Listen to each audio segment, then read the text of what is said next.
പത്തനാപുരത്തെ UDF പൊതുയോഗത്തിലേക്ക് Rahul Gandhi 10:45 എത്തിയത്. ഇന്നലെ രാത്രി തലസ്ഥാനത്തെത്തിയ രാഹുൽ ഗാന്ധിക്ക് ഇന്ന് തിരക്കിട്ട പ്രചാരണ പരിപാടികളാണുള്ളത്. പത്തനംതിട്ടയിലും തിരുവനന്തപുരത്തും ഇന്ന് രാഹുൽ ഗാന്ധി സംസാരിക്കും. 10:45 രാഹുൽ പത്തനാപുരത്തെ തെരഞ്ഞെടുപ്പ് യോഗത്തെ അഭിസംബോധന ചെയ്യാനെത്തിയത്.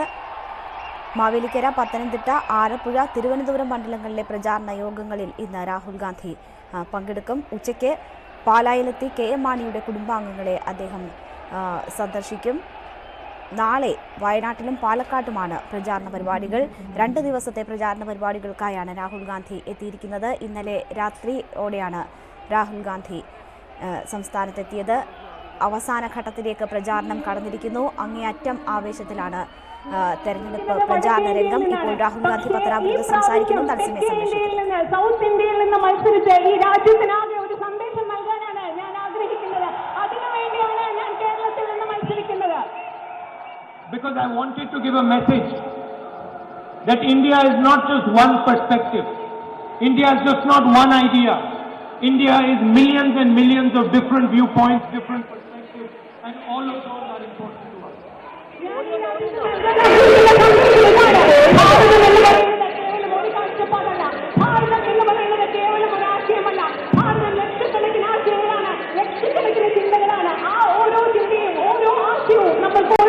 പ്രധാനപ്പെട്ടതാണെന്ന സന്ദേശമാണ് ഈ രാജ്യത്തിന് എന്റെ കേരളത്തിലെ സ്ഥാനാർത്ഥിത്വത്തിലൂടെ ഞാൻ നൽകാൻ ആഗ്രഹിക്കുന്നത്. Because currently our country is under attack by the BJP and the RSS. എന്തുകൊണ്ടെന്നാൽ ഇന്ന് നമ്മുടെ രാജ്യം BJPയും RSSും മൂലം ശക്തമായി ആക്രമിക്കപ്പെട്ടുകൊണ്ടിരിക്കുന്ന ഒരു കാലഘട്ടമാണ്.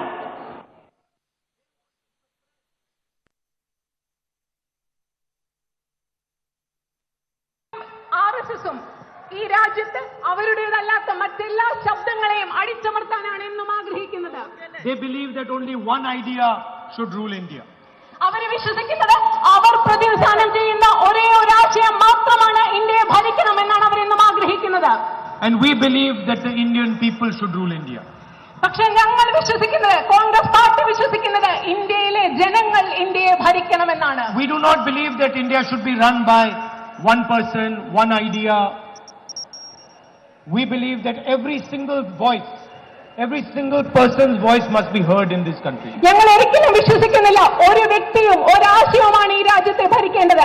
മറിച്ച് ഈ ഭാരതത്തിലെ ഓരോ വ്യക്തിയുടെയും ചിന്തയും ഓരോ വ്യക്തിയുടെയും ശബ്ദവും ഓരോ വ്യക്തിയുടെയും ആശയവുമായിരിക്കണം ഈ രാജ്യത്തെ ഭരിക്കേണ്ടതെന്നും നയിക്കേണ്ടതെന്നും കോൺഗ്രസ് വിശ്വസിക്കുന്നു. So the difference between the BJP, RSS and the Congress UDF is the following. അതുകൊണ്ട് BJP, RSSും കോൺഗ്രസും ഐക്യജനാധിപത്യ മുന്നണിയും ഇത് തമ്മിലുള്ള വ്യത്യാസം എന്താണെന്ന് ഞാൻ എണ്ണി പറയാൻ ആഗ്രഹിക്കുന്നു. They say that if we do not agree with you, we do not believe in what you believe, we will crush you and destroy you. അവർ പറയുന്നത്, BJP, RSS പറയുന്നത്, ഞങ്ങളുടെ ചിന്താധാരയോട് ഞങ്ങളുടെ ആശയങ്ങളോട് നിങ്ങൾ യോജിക്കുന്നില്ലെങ്കിൽ നിങ്ങളെ ഞങ്ങൾ തകർത്ത് കളയുമെന്നാണ്. As the Prime Minister said, Congress Mukt Bharat. പ്രധാനമന്ത്രി പറഞ്ഞതുപോലെ കോൺഗ്രസ് ഇല്ലാത്ത ഭാരതം, അതാണ് അവരുടെ ചിന്താഗതി. Meaning we will erase the idea of the Congress from India. അതായത് കോൺഗ്രസ് എന്ന ആശയത്തെ ഈ രാജ്യത്ത് നിന്ന് തുടച്ചു നീക്കുമെന്നാണ് പ്രധാനമന്ത്രി പറഞ്ഞത്. അവരെ എതിർക്കുന്നവരെ മുഴുവൻ തുടച്ചു നിൽക്കുന്ന ഒരു ചിന്താധാര. And what the Congress says to Narendra Modi in return is, we do not agree with you. പക്ഷേ കോൺഗ്രസ് അതിന് മറുപടിയായി നരേന്ദ്രമോദിയോട് പറയുന്നത്, ഞങ്ങൾ താങ്കൾ പറയുന്നതിനോട് യോജിക്കുന്നില്ല. We will fight you to convince you that you are wrong. ഞങ്ങൾ നിങ്ങളോട് പോരാടും, നിങ്ങളെ എതിരിടും, എന്നിട്ട് നിങ്ങളെ ബോധ്യപ്പെടുത്തും നിങ്ങൾ തെറ്റാണെന്ന്. We will beat you in the election. ഞങ്ങൾ നിങ്ങളെ ഇലക്ഷനിൽ തെരഞ്ഞെടുപ്പിൽ പരാജയപ്പെടുത്തും. But we will not use violence against you. പക്ഷേ ഒരിക്കലും നിങ്ങൾക്കെതിരെ ഞങ്ങൾ അക്രമം, നിങ്ങൾ ഉപയോഗിക്കുന്നത് പോലെ നിങ്ങൾക്കെതിരെ ഞങ്ങൾ അക്രമം ഉപയോഗിക്കുകയില്ല. Even though we don't agree with you, we respect the idea that you should have a voice. നിങ്ങളോട് ഞങ്ങൾ യോജിക്കുന്നില്ല, നിങ്ങളുടെ ആശയങ്ങളോട് ഞങ്ങൾ യോജിക്കുന്നില്ല, പക്ഷേ നിങ്ങൾക്ക് നിങ്ങളുടെ ശബ്ദം പ്രകടിപ്പിക്കാൻ, നിങ്ങളുടെ ആശയങ്ങൾ പ്രകടിപ്പിക്കാൻ ഇവിടെ സ്വാതന്ത്ര്യം ഉണ്ടാകണം. നിങ്ങളുടെ അഭിപ്രായ പ്രകടന സ്വാതന്ത്ര്യത്തെ ഞങ്ങൾ ബഹുമാനിക്കുന്നു. And we will use love and non-violence to convince you that you are wrong. നിങ്ങളോട് നിങ്ങൾ തെറ്റാണെന്ന് നിങ്ങളെ ബോധ്യപ്പെടുത്താൻ ഞങ്ങൾ ഉപയോഗിക്കുന്ന മാർഗം വയലൻസിന്റേതല്ല, സ്നേഹത്തിന്റെയും അഹിംസയുടെയും മാർഗത്തിലൂടെ നിങ്ങൾ തെറ്റാണെന്ന് നിങ്ങളെ ഞങ്ങൾ ബോധ്യപ്പെടുത്തും. And no matter how many times you attack us and abuse us, harm us, beat us, you will always get a non-violent, loving response from the Congress party. അതുമാത്രമല്ല, നിങ്ങൾ എത്ര പ്രാവശ്യം ഞങ്ങളെ ആക്രമിച്ചാലും അധിക്ഷേപിച്ചാലും ഉപദ്രവിച്ചാലും നിങ്ങൾക്ക് ഒരിക്കലും ഞങ്ങളിൽ നിന്ന് ആ രീതിയിലുള്ള മറുപടി കിട്ടില്ല. കോൺഗ്രസ് പാർട്ടി നിങ്ങളോട് പ്രതികരിക്കുന്നത് സമാധാനത്തിന്റെയും സ്നേഹത്തിന്റെയും ഭാഷയിൽ മാത്രമായിരിക്കും.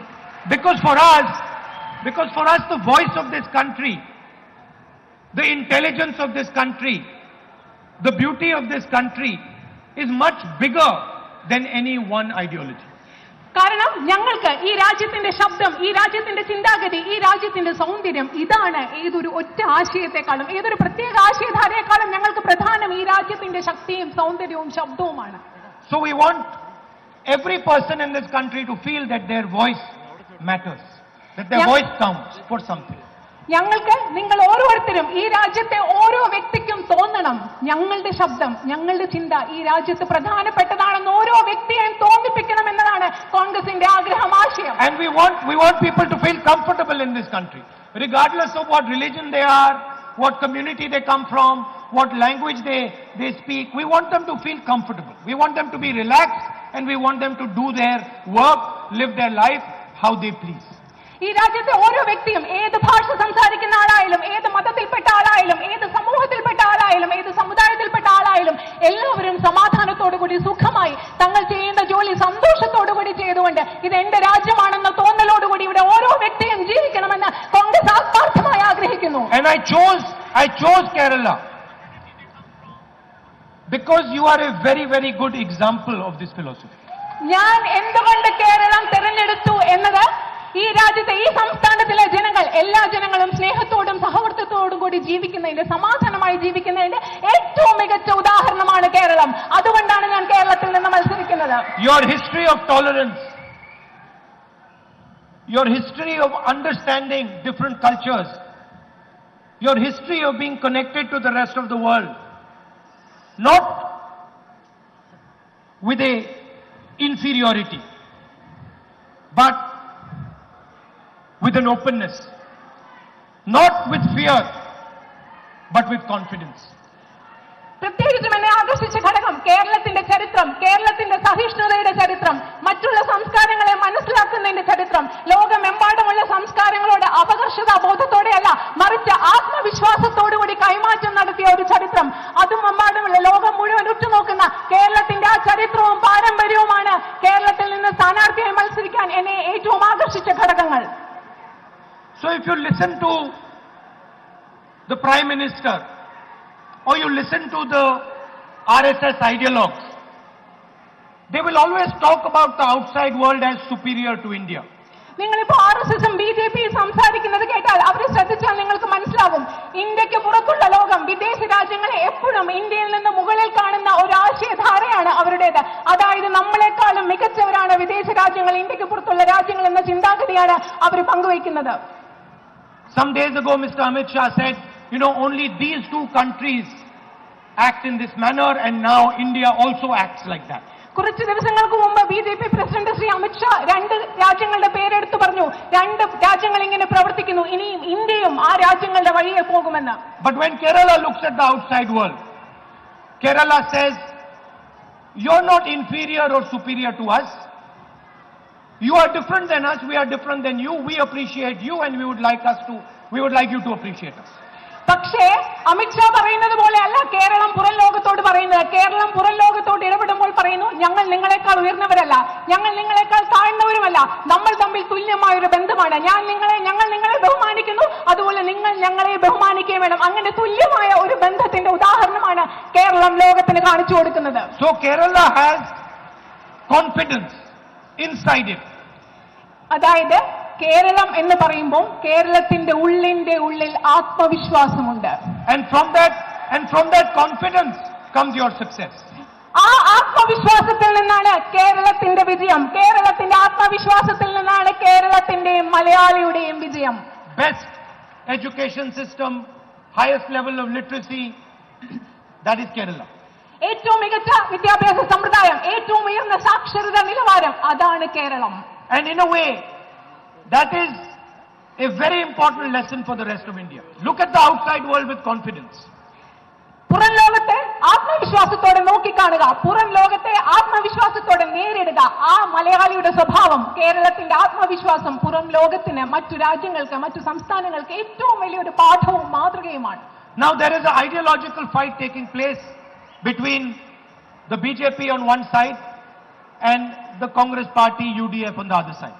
കേരളത്തിലും ലോകത്തും ഇന്ത്യയിലും ഇന്ന് ആശയപരമായ ഒരു ശക്തമായ പോരാട്ടം നടന്നുകൊണ്ടിരിക്കുകയാണ്. ഒരു ഭാഗത്ത് ബിജെപി, മറ്റൊരു ഭാഗത്ത് കോൺഗ്രസും കോൺഗ്രസിന്റെ സഖ്യകക്ഷികളും, കേരളത്തിൽ ഐക്യ ജനാധിപത്യ മുന്നണിയും. And over the last 5 years you have seen our Prime Minister promise a number of things. കഴിഞ്ഞ 5 വർഷങ്ങളായി നിങ്ങൾ ശ്രദ്ധിച്ചിട്ടുണ്ടാവും, നമ്മുടെ പ്രധാനമന്ത്രി ധാരാളം കാര്യങ്ങൾ ഈ രാജ്യത്തെ ജനങ്ങൾക്ക് വാഗ്ദാനം ചെയ്തിട്ടുണ്ട്. 2 crore jobs every year to youngsters. 2 കോടി തൊഴിലവസരങ്ങൾ നമ്മുടെ രാജ്യത്തെ യുവാക്കൾക്ക് എല്ലാ വർഷവും. 15 lakh rupees in every bank account. എല്ലാ ബാങ്ക് അക്കൗണ്ടുകളിലും 15 ലക്ഷം രൂപ. Correct prices to farmers. കർഷകർക്ക് ന്യായമായ ആവശ്യമുള്ള വില നൽകും. Now let me ask you, what support has the Prime Minister of India given to the cashew growers of this state? ഞാൻ നിങ്ങളോട് ഒരു കാര്യം ചോദിക്കട്ടെ, ഈ മേഖലയിലെ കശുവണ്ടി തൊഴിലാളികൾക്ക് നമ്മുടെ പ്രധാനമന്ത്രി എന്ത് പിന്തുണയും സഹായവുമാണ് നൽകിയിട്ടുള്ളത്? Everybody knows that the cashew growers, people who work in the cashew industry are suffering, are struggling. എല്ലാവർക്കും അറിയാം, കശുവണ്ടി മേഖലയിൽ തൊഴിലെടുക്കുന്ന തൊഴിലാളികൾക്ക് ധാരാളം ബുദ്ധിമുട്ടുകൾ നേരിടേണ്ടി വരുന്നുണ്ടെന്ന് എല്ലാവർക്കും അറിയാവുന്ന കാര്യമാണ്. Has the Prime Minister tried to have a conversation with them? എന്തെങ്കിലും നമ്മുടെ രാജ്യത്തെ പ്രധാനമന്ത്രി അവരോട് ഒരു സംഭാഷണം നടത്തി അവരുടെ പ്രശ്നങ്ങൾ എന്താണെന്ന് അറിയാൻ ശ്രമിച്ചിട്ടുണ്ടോ? Has he called them and said, come to New Delhi, come to Racecourse Road, let me talk to you, let me see if the government of India can help you? അദ്ദേഹം എന്തെങ്കിലും ഈ കശുവണ്ടി തൊഴിലാളികളെ വിളിച്ച് അവരോട് പറഞ്ഞിട്ടുണ്ടോ, നിങ്ങൾ വരൂ, ഡൽഹിയിൽ റേസ് കോഴ്സ് റോഡിലേക്ക് വരൂ, എന്നോട് സംസാരിക്കൂ, നിങ്ങളുടെ പ്രശ്നങ്ങൾ എന്താണെന്ന് ഞാൻ അറിയട്ടെ, എനിക്കത് പരിഹരിക്കാൻ സാധിക്കുമോ എന്ന് അറിയട്ടെ എന്ന് ഒരിക്കലെങ്കിലും അദ്ദേഹം ഇവിടുത്തെ കശുവണ്ടി തൊഴിലാളികളോട് ചോദിച്ചിട്ടുണ്ടോ? I haven't seen that happen. ഞാൻ അത് സംഭവിക്കുന്നത് ഒരിക്കലും കണ്ടിട്ടില്ല. How many people in this crowd have got 15 lakh rupees in their bank account? ഈ ജനക്കൂട്ടത്തിലിരിക്കുന്ന എത്ര പേർക്ക് നിങ്ങളുടെ അക്കൗണ്ടിൽ 15 ലക്ഷം രൂപ? Is there anyone who can raise his hand and say, yes, Mr. Narendra Modi gave me 15 lakhs? ഈ കൂട്ടത്തിൽ ആർക്കെങ്കിലും കൈ ഉയർത്തി പറയാൻ പറ്റുമോ, ശരിയാണ്, എനിക്ക് പ്രധാനമന്ത്രി നരേന്ദ്രമോദി എന്റെ ബാങ്ക് അക്കൗണ്ടിൽ 15 ലക്ഷം രൂപ തന്നിട്ടുണ്ടെന്ന് ആർക്കെങ്കിലും കൈ ഉയർത്തി പറയാൻ സാധിക്കുമോ? We have the highest unemployment in 45 years. ഇന്ന് നമ്മുടെ രാജ്യത്ത് 45 വർഷങ്ങളിലെ ഏറ്റവും വലിയ തൊഴിലില്ലായ്മ നിരക്കാണ് ഇന്ന് നമ്മുടെ രാജ്യത്തുള്ളത്. How many people in this crowd can say, yes, Narendra Modi has given me a job? ഈ ജനക്കൂട്ടത്തിലിരിക്കുന്ന എത്ര പേർക്ക് പറയാൻ സാധിക്കും, നമ്മുടെ പ്രധാനമന്ത്രി നരേന്ദ്രമോദി എനിക്കൊരു ജോലി നൽകിയിട്ടുണ്ടെന്ന്? So the promises he made to you, he has not fulfilled. അതായത് നിങ്ങൾക്ക് നൽകിയിട്ടുള്ള, ഈ രാജ്യത്തെ ജനങ്ങൾക്ക് നൽകിയിട്ടുള്ള ഒരു വാഗ്ദാനം പോലും അദ്ദേഹം ഇതുവരെ പാലിച്ചിട്ടില്ല. But Anil Ambani gets 30,000 crores in the Rafale deal. പക്ഷേ ഈ രാജ്യത്തെ ജനങ്ങളോട് നൽകിയ ഒരു വാഗ്ദാനം പോലും പാലിച്ചിട്ടില്ല. പക്ഷേ അനിൽ അംബാനിക്ക് റഫേൽ ഡീലിലൂടെ 30,000 കോടി രൂപ കൊടുക്കുക എന്ന വാഗ്ദാനം അദ്ദേഹം The Prime Minister speaks of nationalism, and then he gives the world's biggest defense contract to a man who has never built an aircraft. പ്രധാനമന്ത്രി വാതോരാതെ ദേശീയതയെക്കുറിച്ച് സംസാരിക്കും. എന്നിട്ടോ അദ്ദേഹം എന്താണ് ചെയ്തത്? ഒരു വിമാനം പോലും ഉണ്ടാക്കി പരിചയമില്ലാത്ത ഒരു മനുഷ്യന് ഈ ലോകത്തെ ഏറ്റവും വലിയ പ്രതിരോധ ഉടമ്പടി നൽകിയാണ് അദ്ദേഹം ചെയ്തത്. ആ വ്യക്തിയാണ് ദേശീയതയെക്കുറിച്ച് വാതോരാതെ സംസാരിക്കുന്നത്. Brothers and sisters, 30,000 crore rupees is almost the equivalent of 1 year's Narega. നിങ്ങൾക്കറിയാമോ സഹോദരി സഹോദരന്മാരെ, 30,000 കോടി രൂപ എന്ന് പറയുമ്പോൾ ആ തുക എന്നത് ഒരു വർഷം മഹാത്മാഗാന്ധി ദേശീയ ഗ്രാമീണ തൊഴിലുറപ്പ് പദ്ധതിക്ക് വേണ്ടി ചെലവാക്കാനാകുന്ന തുകയാണ് ഈ അനിൽ അംബാനിക്ക് കൊടുത്ത 30,000 കോടി രൂപ. Lakhs and lakhs of people get work from Narega. One man gets 30,000 crores. ലക്ഷക്കണക്കിന് ജനങ്ങൾക്ക്, നമുക്കറിയാം ഈ രാജ്യത്തെ ലക്ഷക്കണക്കിന് ജനങ്ങൾക്ക് തൊഴിലുറപ്പ് പദ്ധതിയിലൂടെ തൊഴിൽ ലഭിക്കാമെന്ന സാഹചര്യം ഇരിക്കെ ആ 30,000 കോടി രൂപയാണ് ഒരു വ്യക്തിയുടെ കയ്യിലേക്ക് നരേന്ദ്രമോദി കൊടുത്തത്. Nirav Modi 35,000 crores. Mehul Choksi 35,000 crores. Vijay Mallya 10,000 crores. Lalit Modi. The list is there. 3,50,000 crores given to 15 of the richest people in this country. Nirav Modi 35,000 കോടി രൂപ, വിജയ് മല്യ 10,000 കോടി രൂപ, ലളിത് മോദി, അങ്ങനെ ലിസ്റ്റ് പോവുകയാണ്. 3,50,000 കോടി രൂപയാണ് ഈ രാജ്യത്തെ അതിസമ്പന്നരായ 15 മനുഷ്യർക്ക് വേണ്ടി നരേന്ദ്രമോദി ചെലവഴിച്ചത്. And what would it take to transform the lives of the cashew industry, cashew workers, 300 crores. ഈ രാജ്യത്തെ കശുവണ്ടി തൊഴിലാളി ജനങ്ങളുടെ, കശുവണ്ടി തൊഴിലാളി മേഖലയിലെ ആളുകളുടെ, കർഷകരുടെ ജീവിതം മാറ്റിമറിക്കുന്നതിന്, പരിവർത്തനം ഉണ്ടാക്കുന്നതിന് എത്ര രൂപയാണ് വേണ്ടത്? 300 കോടി രൂപ. So Mr. Narendra Modi can give 30,000 crores to Anil Ambani, but cannot give 300 crores to the cashew industry.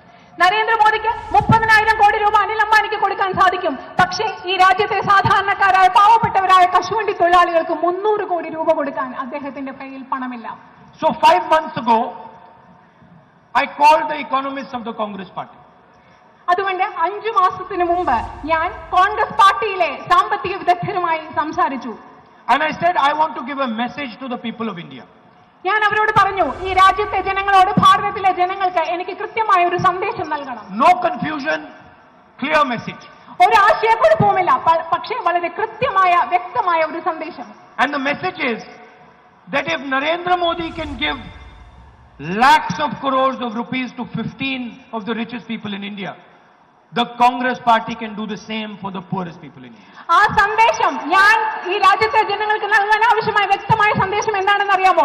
നരേന്ദ്രമോദിക്ക് തന്റെ അതിസമ്പന്നരായ 15 സുഹൃത്തുക്കൾക്ക് ലക്ഷക്കണക്കിന്, കോടിക്കണക്കിന് രൂപ കൊടുക്കാൻ സാധിക്കുമെങ്കിൽ കോൺഗ്രസ് പാർട്ടിക്ക് ഈ രാജ്യത്തെ ദരിദ്രരായ ജനങ്ങൾക്ക് വേണ്ടി കോടിക്കണക്കിന് രൂപ കൊടുക്കാൻ സാധിക്കുമെന്ന കൃത്യമായ സന്ദേശമാണ് ഞാൻ നൽകാൻ ആഗ്രഹിച്ചത്.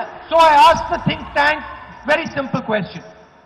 കോൺഗ്രസ് പാർട്ടിയിലെ ചിന്തിക്കുന്ന ആളുകളുടെ ഒരു കൂട്ടത്തോട് അവരോട് വളരെ ലളിതമായ ചോദ്യങ്ങളാണ് ഞാൻ ചോദിച്ചത്. I said Mr. Narendra Modi promised in number 15 lakh rupees in every bank account. ഞാൻ പറഞ്ഞു, നരേന്ദ്രമോദി വാഗ്ദാനം ചെയ്തത് ഒരു കൃത്യമായ ഒരു സംഖ്യയാണ്, 15 ലക്ഷം രൂപ ഓരോരുത്തരുടെയും ബാങ്ക് അക്കൗണ്ടിൽ. It was a lie. അത് ഒരു നുണയായിരുന്നു. It is impossible to give 15 lakh rupees to every Indian person.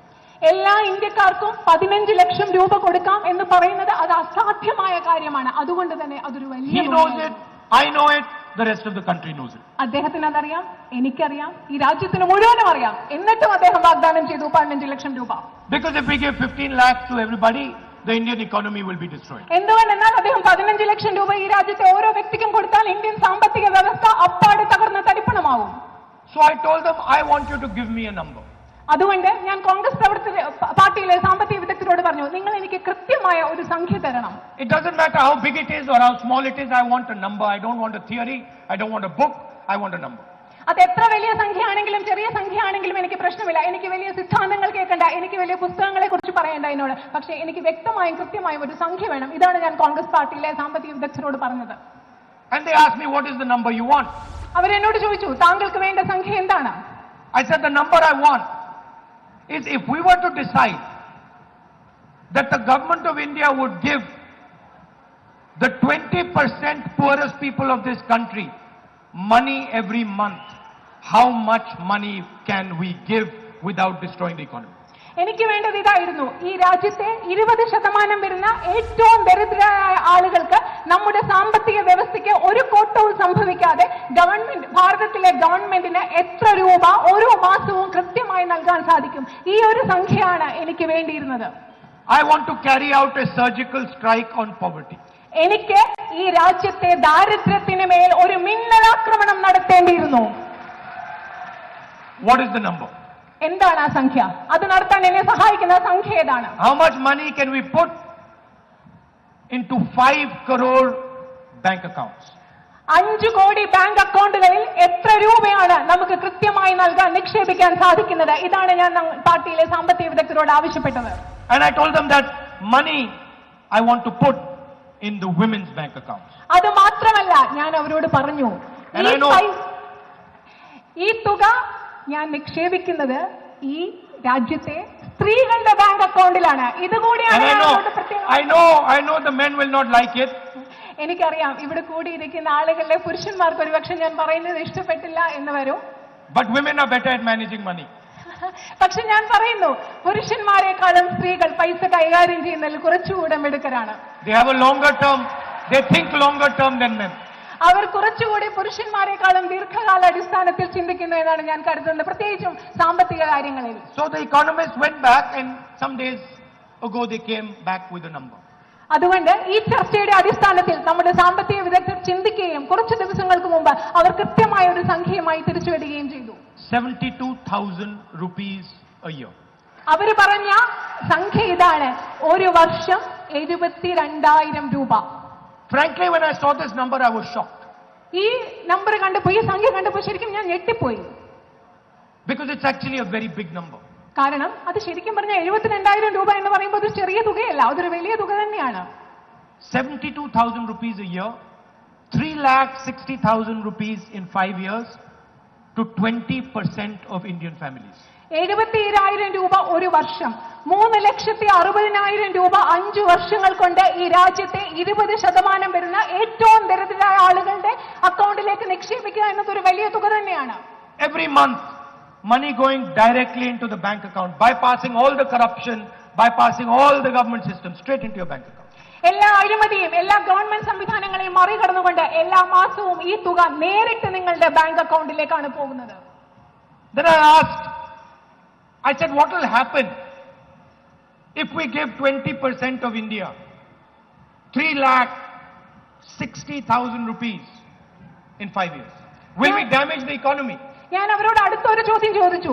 ഈ 5 വർഷം കൊണ്ട് 3,60,60,000 രൂപ ഓരോ ഈ രാജ്യത്തെ 20% ജനങ്ങൾക്ക് കൊടുത്താൽ അത് നമ്മുടെ സാമ്പത്തിക വ്യവസ്ഥയ്ക്ക് എന്തെങ്കിലും നഷ്ടമോ പ്രശ്നമോ ഉണ്ടാക്കുമോ? ഈ ചോദ്യം കൂടി ഞാൻ അവരോട് ചോദിച്ചു. And the answer was even more shocking. ആ ഉത്തരം കേട്ടപ്പോൾ ഞാൻ അതിലേറെ ഞെട്ടിപ്പോയി. The answer was the following. Mr. Narendra Modi demonetized the economy. അവർ തന്ന ഉത്തരം ഇങ്ങനെയായിരുന്നു: നരേന്ദ്രമോദി നോട്ട് നിരോധനം നമ്മുടെ സാമ്പത്തിക വ്യവസ്ഥയിൽ നടപ്പിലാക്കി.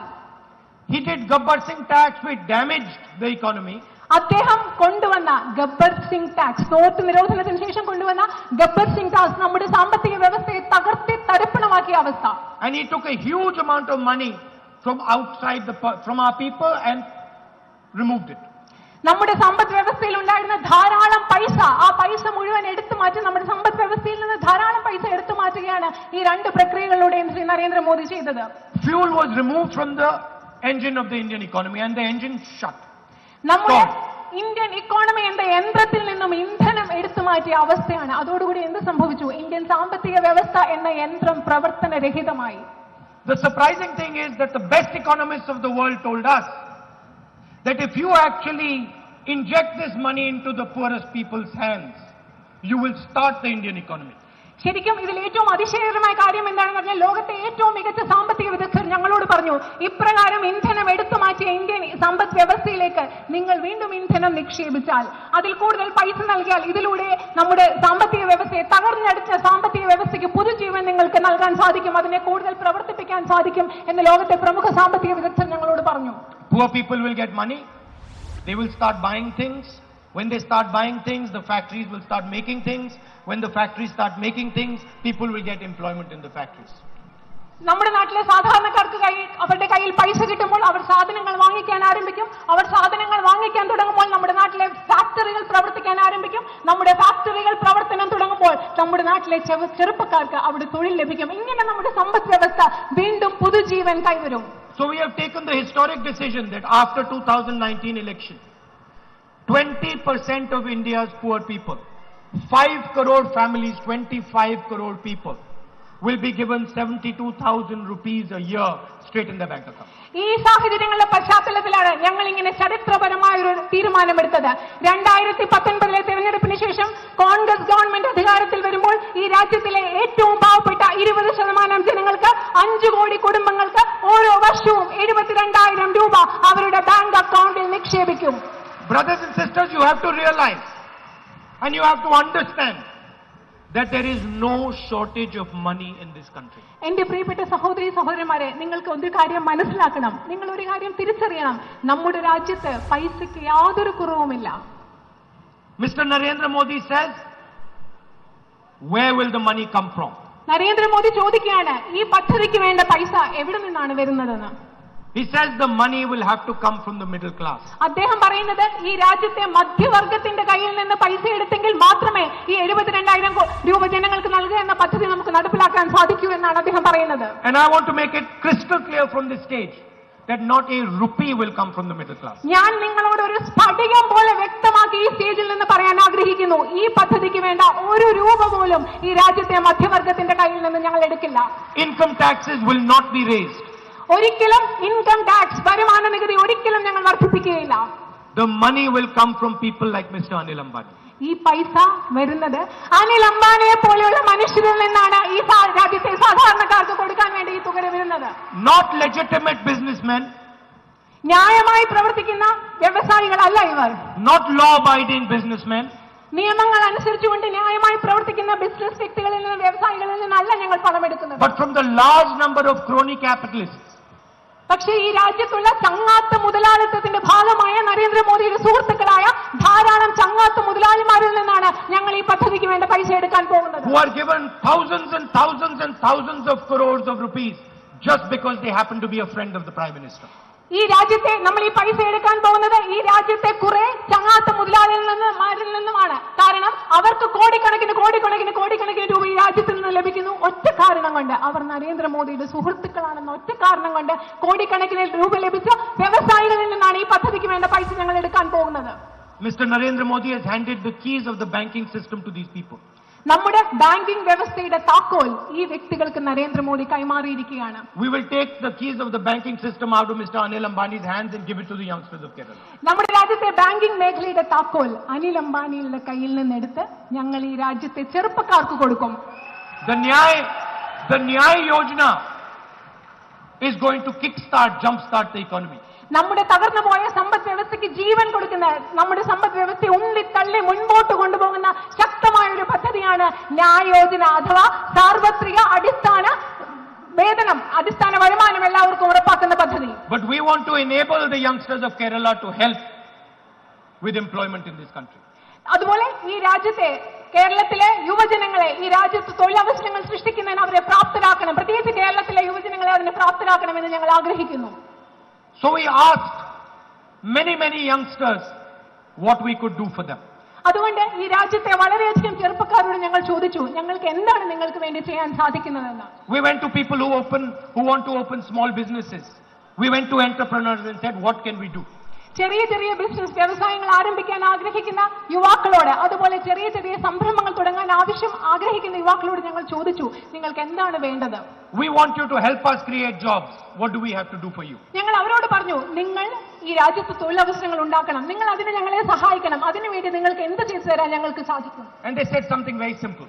അവർ വളരെ ലളിതമായ കാര്യങ്ങളാണ് ഞങ്ങളോട് മറുപടിയായി പറഞ്ഞത്. They said whenever we go to open a business, regardless of what business it is, we have to take permissions from 10 or 15 government departments. അവർ പറഞ്ഞത് ഇതാണ്, ഞങ്ങൾക്ക് എപ്പോഴെങ്കിലും ഒരു വ്യവസായം തുടങ്ങാൻ ഞങ്ങൾ ആഗ്രഹിക്കുന്നു, അപ്പോൾ ഞങ്ങൾക്ക് ധാരാളം ഗവൺമെന്റ് ഡിപ്പാർട്ട്മെന്റുകളിൽ പോയി ധാരാളം അനുമതികൾ എടുക്കേണ്ടി വരും. നിരന്തരം 10-15 അനുമതി കൂടി മാത്രമേ ഞങ്ങൾക്ക് ഒരു ബിസിനസ് തുടങ്ങാൻ സാധിക്കുന്നുള്ളൂ. Every department asks us for money. എല്ലാ ഡിപ്പാർട്ട്മെന്റും ഞങ്ങളോട് പൈസയാണ് ചോദിക്കുന്നത്. By the time we have done the chakkar of all the departments, we have no money left to start a business. ഈ എല്ലാ ഡിപ്പാർട്ട്മെന്റുകളിലും ബിസിനസ് തുടങ്ങാൻ വേണ്ടി ഇറങ്ങി കഴിയുമ്പോഴത്തേക്കും ബിസിനസ് തുടങ്ങാനുള്ള പൈസ ഞങ്ങളുടെ കയ്യിൽ ഉണ്ടാവില്ല. So we said, okay, we'll solve the problem. അപ്പോൾ ഞങ്ങൾ അവരോട് കൃത്യമായിട്ട് പറഞ്ഞു, ഈ പ്രശ്നം ഞങ്ങൾ നിങ്ങൾക്ക് പരിഹരിച്ചു തരാം. And we put a little line in our manifesto that says, no youngster in Kerala or any other state who wants to open a business will have to take permission from any government department for 3 years. ഈ യുവജനങ്ങൾ പറഞ്ഞതിന്റെ അടിസ്ഥാനത്തിൽ ഞങ്ങൾ ഞങ്ങളുടെ പ്രകടന പത്രികയിൽ ഒരു വരി എഴുതി ചേർത്തു. കേരളത്തിലെ മാത്രമല്ല ഭാരതത്തിലെ എല്ലായിടത്തെയും ഒരു വ്യക്തിക്ക് പോലും 3 വർഷത്തേക്ക് ഒരു ബിസിനസ് തുടങ്ങി 3 വർഷത്തേക്ക് ഒരു ഗവൺമെന്റ് വകുപ്പിൽ നിന്നും പെർമിഷൻ എടുക്കേണ്ട, അനുവാദം എടുക്കേണ്ട ആവശ്യം ഉണ്ടാവുകയില്ല. You first start the business, you give some people employment. Once your business is stable, come to the government departments for permission. നിങ്ങൾ ആദ്യം ധൈര്യമായിട്ട് നിങ്ങളുടെ ബിസിനസ് തുടങ്ങുക. 3 വർഷം കഴിഞ്ഞ് നിങ്ങളുടെ ബിസിനസ് വിജയിക്കുകയാണെങ്കിൽ മാത്രം നിങ്ങൾ ഒരു ഗവൺമെന്റ് വകുപ്പിൽ പോയി അവിടെ അനുമതി എടുക്കുക. ഇതാണ് ഞങ്ങൾ ഇവിടുത്തെ യുവജനങ്ങൾക്ക് നൽകിയ ഉറപ്പ്. We did the same with the farmers of the country. We said, what do you want? How can we help you in your work? ഇതേ കാര്യമാണ് ഈ രാജ്യത്തെ കർഷകരോട് ഞങ്ങൾ ചെയ്തത്. ഞങ്ങൾ അവരോട് ചെന്ന് ചോദിച്ചു, നിങ്ങൾക്ക് എന്താണ് വേണ്ടത്, എന്ത് സഹായമാണ് ഞങ്ങൾ നിങ്ങൾക്ക് വേണ്ടി ചെയ്തു തരേണ്ടത്? And they told us 2 things, both of which we agreed to. അവർ ഞങ്ങളോട് പറഞ്ഞ 2 കാര്യങ്ങൾ, ഞങ്ങൾ സമ്മതിച്ച 2 കാര്യങ്ങളുണ്ട്. The first was, every year a budget is proposed. ഒന്നാമത്തെ കാര്യം, എല്ലാ വർഷവും നമ്മുടെ രാജ്യത്ത് സാമ്പത്തിക budget തയ്യാറാക്കുന്നുണ്ട്. This year Mr. Piyush Goyal read out the budget. ഈ പ്രാവശ്യം പീയൂഷ് ഗോയലാണ് ബജറ്റ് അവതരിപ്പിച്ചത്. And the farmers of the country said, please do us a favor. We want to understand what is going to happen in the coming year. Please give us a dedicated budget only for farmers. ഈ രാജ്യത്തെ കർഷകർ ഞങ്ങളോട് പറഞ്ഞത് എന്താണ്? വർഷത്തിന്റെ ആദ്യം തന്നെ ഈ രാജ്യം ഞങ്ങൾക്ക് വേണ്ടി എന്താണ് ചെയ്യുന്നതെന്ന് അറിയാൻ ഞങ്ങൾക്ക് ആഗ്രഹമുണ്ട്. അതുകൊണ്ട് ഞങ്ങൾക്ക് മാത്രമായിട്ട് ഒരു ബജറ്റ് തരിക എന്നൊരു സഹായം ഞങ്ങൾക്ക് ചെയ്തു തരണം. ഇതാണ് ഈ രാജ്യത്തെ കർഷകർ ഞങ്ങളോട് ആവശ്യപ്പെട്ടത്. So I'm happy to say that in 2019, farmers of this country will have their own budget. ഞാൻ വളരെ സന്തോഷത്തോടു കൂടി നിങ്ങളോട് പറയാൻ ആഗ്രഹിക്കുന്നു, 2019 മുതൽ ഈ രാജ്യത്തെ കർഷകർക്ക് മാത്രമായി ഒരു ബജറ്റ് ഭാരതത്തിൽ ഉണ്ടാവും. We will make it very clear, and this includes cashew farmers. ഞാൻ ഒരു കാര്യം കൂടി വ്യക്തമായി പറയുന്നു, കർഷകർക്ക് വേണ്ടി ഒരു ബജറ്റ് എന്ന് പറയുമ്പോൾ അതിൽ കശുവണ്ടി തൊഴിലാളികളും ഉൾപ്പെടും. We'll make it very clear what is going to be done for you in the next year. How much the MSP is going to be raised, whether your loans are going to be forgiven, what compensation you will get. We will lay out everything for you right in the beginning of the year. വർഷത്തിന്റെ ആദ്യം തന്നെ നിങ്ങൾക്ക് വേണ്ടി എന്തൊക്കെ ചെയ്യാനാണ് ഞങ്ങൾ പോകുന്നതെന്ന് നിങ്ങളോട് കൃത്യമായി പറഞ്ഞിരിക്കും. എത്രയാണ് നിങ്ങൾക്ക് നൽകാൻ പോകുന്ന താങ്ങുവില, നിങ്ങളുടെ കടങ്ങൾ എത്രയാണ് എഴുതിത്തള്ളാൻ പോകുന്നത്, അതുപോലെ നിങ്ങൾക്ക് എത്ര നഷ്ടപരിഹാരം കിട്ടാൻ പോകുന്നു, ഈ കാര്യങ്ങളെല്ലാം വ്യക്തമായി വർഷത്തിന്റെ ആദ്യം തന്നെ കാർഷിക ബജറ്റിലൂടെ ഞങ്ങൾ നിങ്ങളോട് പറഞ്ഞിരിക്കും. And for the cashew farmers, I want to make something very clear. ഇവിടുത്തെ കശുവണ്ടി കർഷകരോട് ഒരു കാര്യം വളരെ വ്യക്തമായി പറയാൻ ഞാൻ ആഗ്രഹിക്കുന്നു. I understand that the government in Kerala had made some commitments. I would recommend to them to fulfill those commitments. എനിക്കറിയാം കേരളത്തിലെ സംസ്ഥാന ഗവൺമെന്റ് നിങ്ങൾക്ക് ചില വാഗ്ദാനങ്ങൾ നൽകിയിട്ടുണ്ട്. ഞാൻ തീർച്ചയായും നിങ്ങളോട് ആ വാഗ്ദാനങ്ങൾ പാലിക്കാൻ കേരളത്തിലെ സംസ്ഥാന ഗവൺമെന്റിനോട് ഞങ്ങൾ ആവശ്യപ്പെടും. But as the Congress party, I also want to make a commitment. അതുമാത്രമല്ല, കോൺഗ്രസ് പാർട്ടി എന്ന നിലയിൽ എനിക്ക് സ്വന്തമായി നിങ്ങളോട് ചില വാഗ്ദാനങ്ങൾ നൽകാനുണ്ട്. And the commitment to the cashew farmers is this, that if we come to power in 2019 in Delhi, we will start a conversation with you. We will listen to you in detail, and we will do whatever it is that we can do to help the cashew farmers and the government of Kerala make cashew growing a viable alternative. എനിക്ക് നിങ്ങളോട് ഒരു കാര്യം കൂടി വ്യക്തമായി പറയാൻ ആഗ്രഹിക്കുന്നുണ്ട്. കോൺഗ്രസ് എന്ന നിലയിൽ ഞാൻ പറയുന്നു, 2019 ഡൽഹിയിൽ കോൺഗ്രസ് അധികാരത്തിൽ വന്നാൽ ഈ രാജ്യത്തെ ഈ മേഖലയിലെ കർഷക പ്രവർത്തകരോട് ഞങ്ങളൊരു കശുവണ്ടി തൊഴിലാളികളോട് ഞങ്ങളൊരു സംഭാഷണം ആരംഭിക്കും. നിങ്ങളുടെ ആവശ്യങ്ങൾ എന്താണെന്ന് മനസ്സിലാക്കും. നിങ്ങളുടെ പ്രശ്നങ്ങൾ പരിഹരിക്കുന്നതിന് വേണ്ടി ഞങ്ങളാൽ കഴിയും വിധ എല്ലാ സഹായവും ചെയ്യുമെന്ന്, സംസ്ഥാന ഗവൺമെന്റിനോട് കൂടി ചേർന്ന് പ്രവർത്തിച്ചുകൊണ്ട് ചെയ്യുമെന്ന് ഞാൻ നിങ്ങൾക്ക് ഇവിടെ ഉറപ്പു നൽകുന്നു. We will systematically meet cashew workers, understand exactly what it is they need, and try and be of help at the national level. കൃത്യമായി ഇവിടുത്തെ കശുവണ്ടി തൊഴിലാളികളെ കാണും. കശുവണ്ടി കൃഷി എന്ന് പറയുന്നത് ലാഭകരമായ ഒരു തൊഴിലാക്കി മാറ്റാനുള്ള ശ്രമങ്ങൾ നടത്തും. നിങ്ങളുടെ പ്രശ്നങ്ങൾ പരിഹരിക്കാൻ കൃത്യമായ ഒരു സംവിധാനവും സംഭാഷണവും നിങ്ങളോട് ഉണ്ടാവും. My main message to you today is that we are interested in your voice. നിങ്ങളോട് പറയാനുള്ള ഏറ്റവും പ്രധാനപ്പെട്ട സന്ദേശം ഇതാണ്: നിങ്ങളുടെ ശബ്ദത്തിൽ, നിങ്ങളുടെ ആവശ്യങ്ങളിൽ, നിങ്ങളെ കേൾക്കുന്നതിൽ ഞങ്ങൾക്ക് അതിയായ താല്പര്യമുണ്ട്. We are interested in removing the fear from your hearts. നിങ്ങളുടെ മനസ്സുകളിൽ നിന്നും ഭയം ഇല്ലായ്മ ചെയ്യുന്നതിൽ, ഭയം നീക്കം ചെയ്യുന്നതിൽ ഞങ്ങൾക്ക് അതിയായ താല്പര്യമുണ്ട്. And we are open to a conversation to try and understand how that can be done. നിങ്ങളുടെ പ്രശ്നങ്ങൾ എന്താണെന്ന് മനസ്സിലാക്കുന്നതിന്, നിങ്ങളുടെ ഭയം നീക്കം ചെയ്യുന്ന പ്രക്രിയ എങ്ങനെ കൊണ്ടുപോകാം എന്നതിനും കൂടി നിങ്ങളോടൊരു സംഭാഷണത്തിന് ഞങ്ങൾ എപ്പോഴും തുറന്ന മനസ്സുള്ളവരാണ്, സന്നദ്ധരുമാണ്. We are not here to force an ideology on you. ഞാൻ ഇവിടെ നിങ്ങളുടെ മുൻപിൽ ഒരു ആശയ സംഹിത അടിച്ചേൽപ്പിക്കാനല്ല, നിങ്ങളുടെ മുന്നിൽ ഒരു ആശയ സംഹിത ബലാത്കാരമായി നിങ്ങളുടെ ഉള്ളിൽ നടപ്പാക്കാനല്ല ഞങ്ങൾ ഇവിടെ ഉള്ളത്. You are our ideology. നിങ്ങളാണ് ഞങ്ങളുടെ പ്രത്യയശാസ്ത്രം. Your voice is our ideology. നിങ്ങളുടെ ശബ്ദമാണ് ഞങ്ങളുടെ പ്രത്യയശാസ്ത്രം. Because we understand that without your voice, this country is meaningless. കാരണം ഞങ്ങൾക്കറിയാം, നിങ്ങളുടെ ശബ്ദമില്ലാതെ ഈ രാജ്യത്തിന് ഒരു അർത്ഥവുമില്ല. And that is why we are fighting for fairness. That is why we are fighting for nyaya. അതുകൊണ്ടാണ് ഞങ്ങൾ ഈ രാജ്യത്ത് ന്യായത്തിന് വേണ്ടി പോരാടുന്നത്, നീതിക്ക് വേണ്ടി പോരാടുന്നത്. അതുകൊണ്ടാണ്, കാരണം ഈ രാജ്യത്തെ നിങ്ങളുടെ ശബ്ദമില്ലാതെ ഈ രാജ്യത്തിന് അർത്ഥമില്ല. I'm fighting an election from Kerala, and I want to tell you, it is an honor for me to be fighting to represent the people of this state. ഞാൻ കേരളത്തിൽ നിന്ന് സ്ഥാനാർത്ഥിയായി മത്സരിക്കുകയാണ്. ഞാൻ നിങ്ങളോട് ഒരു കാര്യം പറയാൻ ആഗ്രഹിക്കുന്നു. കേരളത്തിൽ നിന്ന് ഒരു സ്ഥാനാർത്ഥിയായി മത്സരിക്കുന്നത് എനിക്ക് കിട്ടുന്ന ഏറ്റവും വലിയൊരു ആദരവായി ഞാൻ കണക്കാക്കുന്നു. And with humility,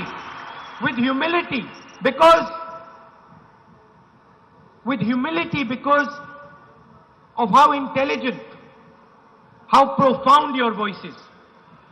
അത് എനിക്ക് ആദരവാണ്. ഈ ആദരവായി ഞാൻ അതിനെ കേരളത്തിൽ നിന്ന് മത്സരിക്കുന്നതിന് ആദരവായി കണക്കാക്കുന്നത് വിനയത്തോടു കൂടിയാണ്. കാരണം എത്ര ബുദ്ധിയുള്ളതും എത്ര ആഴമേറിയതുമാണ് നിങ്ങളുടെ ശബ്ദമെന്ന് ഞാൻ മനസ്സിലാക്കുന്നു. And I want to thank every single Keralite, regardless of whether he is in the Congress, CPM or any other party. I want to thank every single Keralite for giving me the honor, allowing me the honor to represent your voice. Thank you. അത് മാത്രമല്ല കേരളത്തിലെ ഓരോ വ്യക്തിയെയും ഏത് party കക്ഷി രാഷ്ട്രീയ ഭേദമില്ലാതെ CPM ആണോ കോൺഗ്രസ് ആണോ എന്നൊന്നും നോക്കാതെ ഓരോ മലയാളിയെയും കേരളത്തിൽ നിന്ന് മത്സരിക്കാൻ എനിക്ക് നൽകിയ ഈ ആദരവിനെ ഓർത്ത് നിങ്ങൾ ഓരോരുത്തരെയും ഞാൻ എന്റെ ഹൃദയത്തിൽ നിന്ന് നിങ്ങളോട് നന്ദി പറയുന്നു. Jai Hind. നന്ദി, നമസ്കാരം, ജയ് ഹിന്ദ്.